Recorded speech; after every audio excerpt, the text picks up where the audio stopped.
Today we are studying the crimes of Moses Sithole, a serial killer known for the ABC murders in South Africa. A horrendous serial killer. Ignore the energy levels at which I am delivering this right now, because this is a horrifying string of crimes that took place in South Africa, perpetrated by this man, Moses Sithole. Again, the crimes were called the ABC murders, but he's also known as the South African Strangler.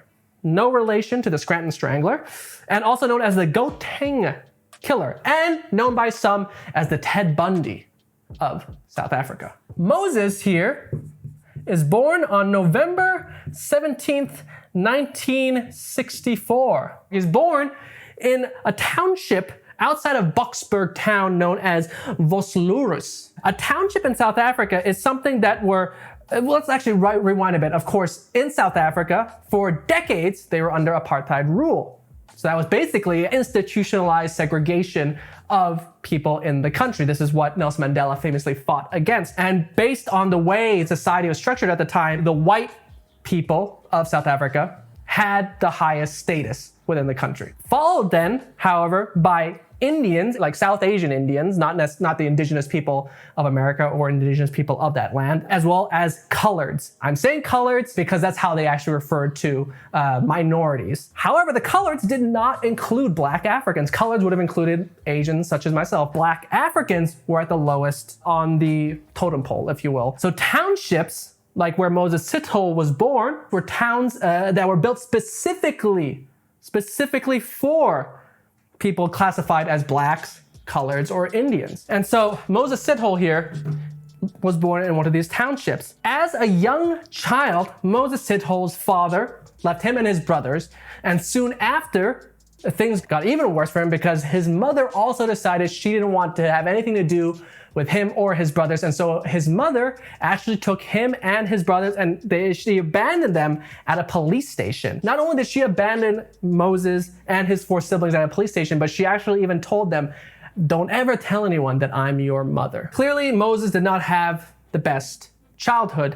That being said, there's no excuse for the atrocities he would later commit. And so Moses and his 4 siblings, they grew up in an orphanage. Moses alleges that during his time in this orphanage, he was the victim of physical abuse. Because of this mistreatment and abuse that Moses endured at this orphanage, he ran away after 3 years and he moved in with his older brother, Patrick. And he works in the Johannesburg gold mines. At a certain point, Patrick moves away to Venda. And so what happens is that Moses, without Patrick's permission, actually sells Patrick's house, which, is probably not the best way to repay someone who lets you move into their place, but he did it anyways. Moses said, "You know what? I'm going to sell your home and take the money." Especially your brother too. That's not a nice thing to do. But Moses is going to prove to not be a very nice person overall. I just realized I have music in the background. Let me turn this music off. I apologize to anyone watching this on YouTube. Moses has sold Patrick's home and he's working a bunch of different odd jobs around the town. He's working the gold mines. It is noted here in my notes that he was known to be actually quite fond and friendly with the children in the towns and the villages.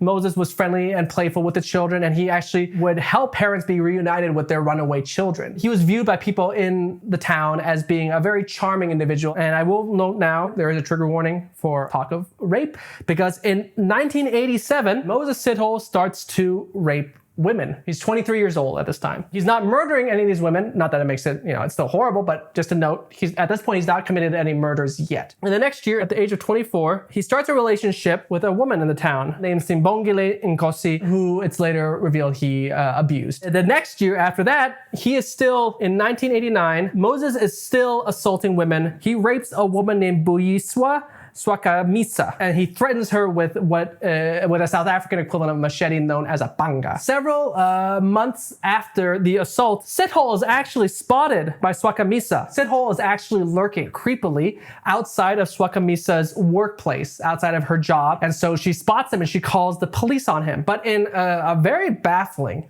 and idiotic move, the police, they do go to arrest Sithole, but for some reason, when they arrest Sithole, They put Sithole and Swakamisa in the backseat of the car together. The chat's reaction, yes, what, yeah. The police just never come off looking good in any of these true crime cases, I swear to God. The fact that they put Sithole and Swakamisa in the same backseat led to what you would expect to have happen, which was a very, very angry Sithole cursing and screaming at Swakamisa the entire ride through. I would assume he was handcuffed. Hopefully he was handcuffed, but he was screaming at her in the backseat of this car, cursing at her, swearing at her, and telling her that he should have killed her. He said that to her, I should have killed you. This poor woman is raped, and then she has to share the back seat of a police car with her rapist who's screaming at her the entire time. Thankfully, Sithole is incarcerated. Sithole does go to jail for 6 to 7 years for the assault of Swakamisa, while Sithole is in prison. As happens so often with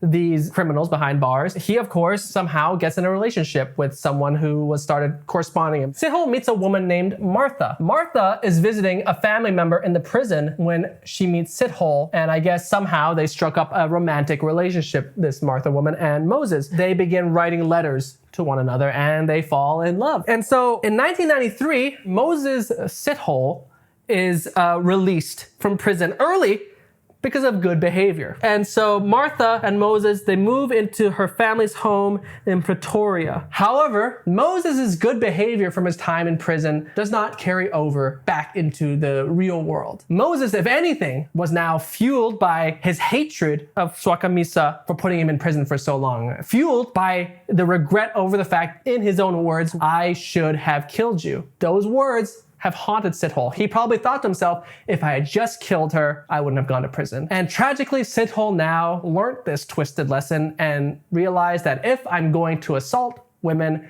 I should probably kill them too. Between January and April of 1995, Moses Sithole begins his murder spree. The murder spree takes place in a village near Pretoria known as Aderidgeville. And so in July 1994, Martha is actually 5 months pregnant with their baby. At this time, Moses, while his wife is carrying their child, decides, you know what would be a fun way to decompress? Let's commit some murder. And that is what this sicko does. Moses lures an 18-year-old victim known as Maria Monama. The way he lured Maria is the same method he would use in many of the subsequent murders. Moses created a fictional company, a foundation called Youth Against Human Abuse. And so he would lure women in with the promise of a job interview for a potential job at the front desk. Moses would then walk these interviewees to his regular murdering location, to his killing site. He would say, "Oh, we're gonna go to this place here because it's a quick way, it's a shortcut to where the company's office is, to where the Youth Against Human Abuse office is." And then when he had these women captive, what he would do is he would then begin a tirade. He would tell them that he had been personally victimized and hurt by a woman. Now, that woman could be Swakamisa, the woman who put him in jail for 6 to 7 years. Or you could also think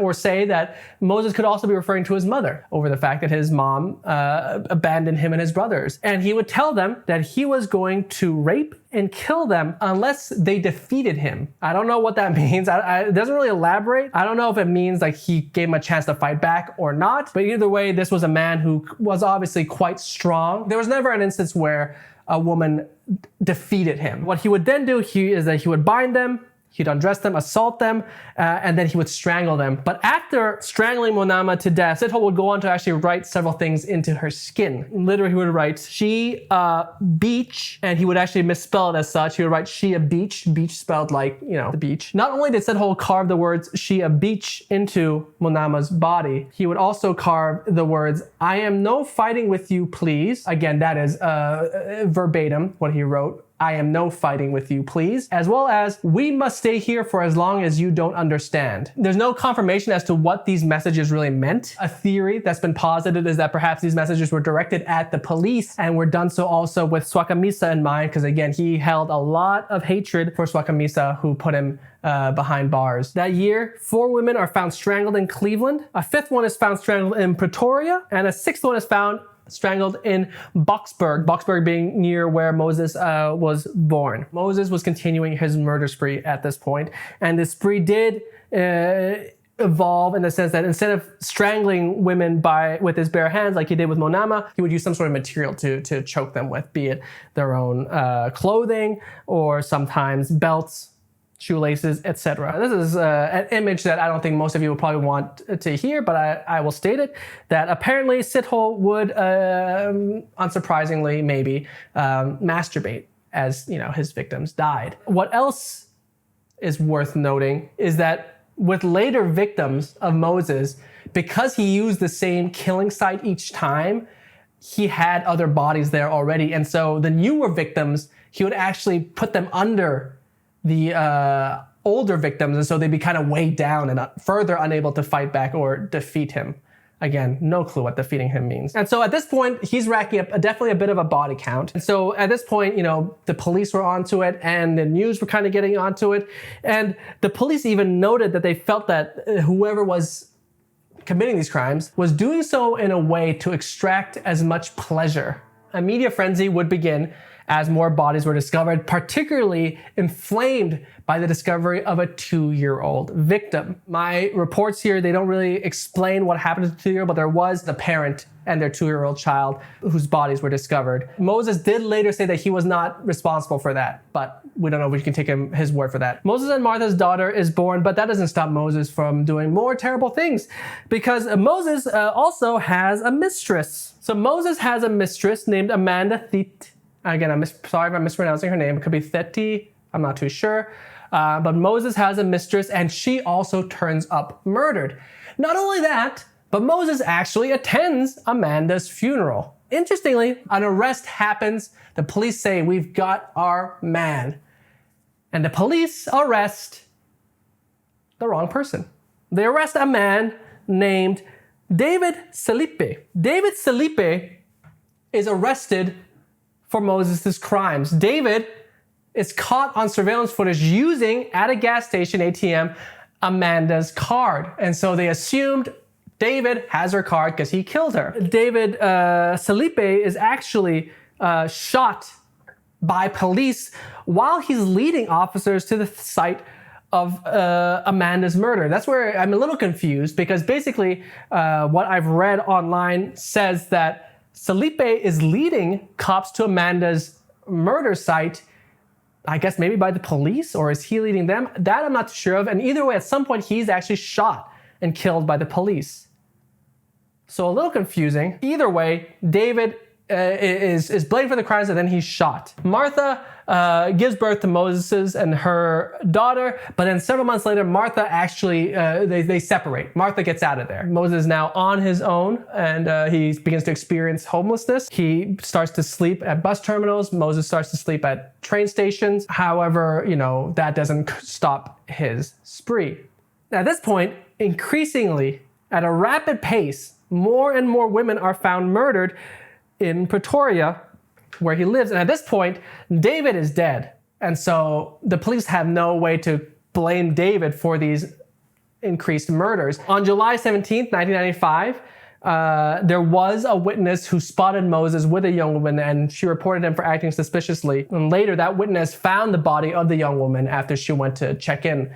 However, she had been too far away from Moses to be able to identify him when the police came. The man responsible for these murders, they called him the Cleveland Killer. They still believe it was David. Earlier, I did refer to this case as the ABC murders, and to explain why it's called that, it's because specifically these murders took place in 3 cities whose names begin with ABC: Atteridgeville, Boksburg, and Cleveland. At this point, this is the 90s, and South Africa has their first, criminal profiler, and her name is Mickey Pistorius. She did believe that the crimes supposedly committed by the Cleveland Killer were actually 2 separate people. It's someone who's responsible for the deaths post David's death, and some were responsible for the ones in Boksburg. Now, at this point, Mickey Pistorius calls in help from a retired FBI profiler, Robert Ressler. Robert Ressler comes on in to South Africa, spends a week there, and basically agrees with Pistorius. They believe the killer to be someone that is an intelligent, organized individual with a high sex drive.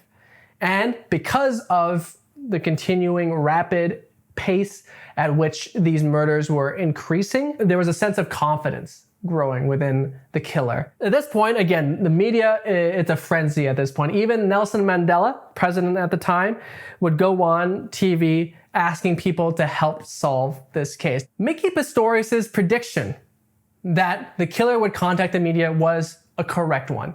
Because in fact, Moses Sithole, perhaps overconfident, actually contacts the media. Moses contacts a newspaper known as The Star, and he claims that his name is Joseph Magwena. And he described himself to the newspaper as being the man that is so highly wanted. And he claimed responsibility for almost all the murders except for the ones in Cleveland, which I believe included that of the child. Moses insisted in the interview that he was not responsible for the death of the 2-year-old, and he claimed that he loved children. Now, we do note from earlier on in our profile of him, much earlier on, that when he was much younger, he was known for being very playful and friendly with the kids in his township, in his town where he lived. And so, him saying that he loved children may not necessarily be a lie, which means that perhaps David did indeed commit those murders, or someone else did, or Moses could just be lying. Throughout all this profiling and everything like that, the police finally realized that the victims had been murdered after they met a man that offered them a job. They managed to track down the number that was called by these women before their deaths, before their disappearances, and that number was actually registered to Moses' sister. Furthermore, the police investigated the site of one of his victims, Amelia Rapodau. Amelia's body is found. She had an appointment to meet a man named Moses Sithole on September 7th. There was even a job application which they found, and soon enough they began to realize that all signs were beginning to point to Moses. As police looked into Moses' background, his history, they realized it was all a match for this man, Magwena, the man who called into the newspaper, The Star. Again, remember Moses, when he called into the police station, he did so under the name Magwena. And so the police managed to realize that Moses, that's the guy that was in jail many years ago for assaulting women. And Magwena basically gave up his entire profile in that interview. And so at this point, Moses, I think he realizes his time is a little short, a little running out. And for some reason, Moses decides to contact his brother-in-law. He contacts Martha's brother, thinking that Martha's brother will actually help him. You see, Moses asks his brother-in-law for a gun. And so Martha's brother, Moses' brother-in-law, says, okay, yeah, meet me at this factory where I work. And what happened was, thankfully, Martha's brother contacts the police and says, hey, Moses is called. He wants me to meet him with a gun. So you guys might want to, get in on that. The police send an undercover officer named Francis Mulovhedzi, my apologies. Francis is an undercover officer that goes to the factory, and he pretends to be a new security guard that's going to be there when Moses meets with Martha's brother-in-law to get that gun. And so Moses, he goes to the factory to meet with Martha's brother, his brother-in-law, to get that gun. He asks the guards there, he says, hey, I'm looking for Martha's brother. Can you get him for me? In another instance of incompetence, I guess somehow the other security guards at the factory weren't informed about the fact that there was an undercover officer there posing as a guard. Because as soon as Moses asks for Martha's brother-in-law, the other guards tell the undercover officer, oh yeah, go get, the brother-in-law, go get him. And the undercover cop is like, I don't want to, let this man go out of my sight. I can't leave, to go get this person. But he doesn't know how to let the other guards know that, I'm actually an undercover cop trying to arrest this man, and you're telling me to leave to go get someone else. All they had to do, the cops just had to say, hey, just so you know, we're placing an undercover cop here with you guys. Don't send him away when the killer comes. Moses picks up on this, obviously. He picks up on how, he's like, okay, clearly something's amiss here. There's some weird tension between the security guards and the new security guard. And so, Moses runs. And so, bravely, Francis, the undercover cop, chases him down. And at this point, the other security guards are probably like, what the fuck's going on? Why is the new security guard chasing after this man? Anyways, the officer, Francis, chases Moses, and a fight ensues. Something that sounds very cinematic. Apparently, they ran into an alleyway. The officer, Francis, says, "Hey, I'm a cop. Lay down." Whatever cops say. I forget what they say. But yeah, you're under arrest. That's what they say. You're under arrest. But Moses, wasn't ready to go down without a fight. This is a man again who wanted to be defeated, and so Moses decides to fight the cop, and he actually attacks him with an axe, and he wounds Francis with the axe. Like that. So it's like bang, bang, and it's like, boom. But thankfully, Francis's only wound, his hand gets wounded, probably gets slashed by the axe. And Francis actually manages to, He gets hit by the axe. He gets wounded, but my gun, bang, bang, bang, bang. He actually only fires 2 shots. I don't really know, but he shoots Moses in the leg and the stomach, and Moses is defeated. And he goes to the hospital, and he's in critical condition for a couple of days. After Moses recovers, the police obviously want to, the police believe they know they have their man, and they want a statement from him.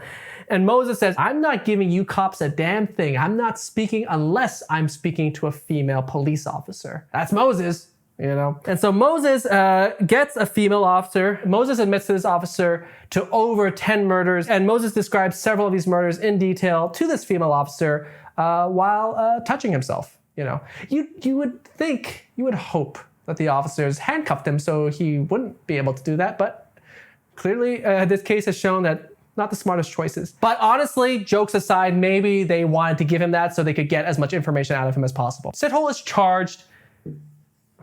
My thing is dying. That says 38. But yes, 38 murders. That's a lot, obviously. I mean, I don't think I need to say to you guys that that's a lot, but I mean, 38 murders, that's a lot more than the 10 he confessed to. While Sithole is awaiting trial, he does another interview that's recorded, and he confessed to 29 murders, but he says he doesn't know where the remaining 9, the other murders, came from. So again, he continues to deny 9 of the murders he was accused of, those including that of the 2-year-old child and his mother. In Moses' own words, the biggest thrill that Moses got out of committing the murders was being able to see his victims' eyes bulge as they died. Sithole was specifically choosing victims that resembled Swakamisa, don't forget, the woman who put him in jail for 6 to 7 years. So once again, not all stemmed from it, but a lot of this stemmed from being put in prison for the rape of Swakamisa. Despite these confessions, when it comes to trial, Moses claims innocence. He says, I'm innocent of all the charges,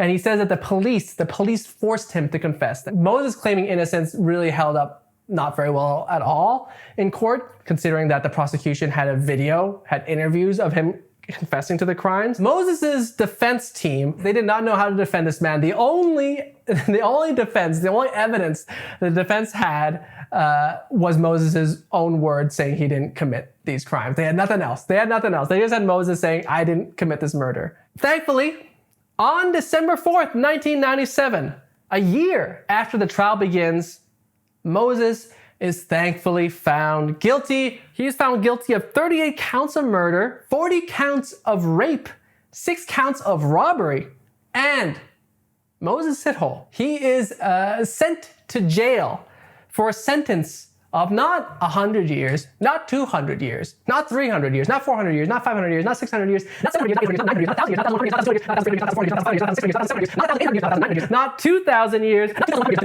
but he is sent to jail for 2,410 years in prison, and there's no chance of parole for at least 930 years. Moses Sithole will truly rot in jail until he dies. Whew. I mean, these are never fun, and this is obviously not another fun one, but I appreciate you all being here for this case. Let me know what you guys think. I would love to hear your thoughts on this case.